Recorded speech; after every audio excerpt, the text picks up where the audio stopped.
رانا كمصينا في الجني تاع البطاطا. كمصينا في 25 ماي. رانا في حوالي شهر.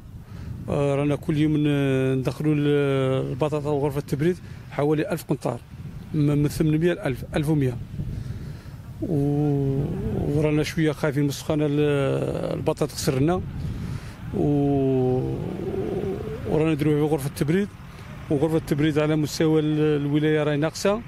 رانا نديرو فيها المعسكر، ورانا نقرعوا للشركة باش تشري معنا المنتوج. راه مازال ما جاوش عندنا. راني في حوالي من 40,000 قنطار راهي في غرفة التبريد.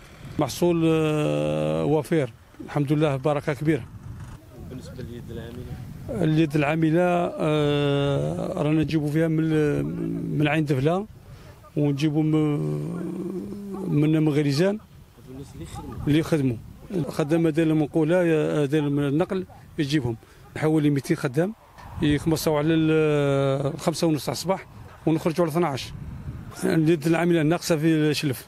اصحاب المنطقه تاع شلف ما كاش اللي يخدم الصندوق كيما كاين. الخدام هنا اللي راه يجيب 60 صندوق 70 صندوق وداير له استعلاء في الصندوق يعمرهم. الماشينه تقلع ويعمر برك، لا بالصندوق يخدم لاطاج.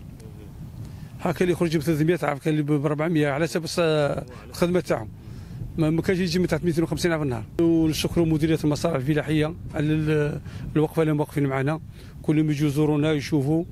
ونشكروا والي ولايه شلف على الوقفه اللي واقفه مع الفلاحين.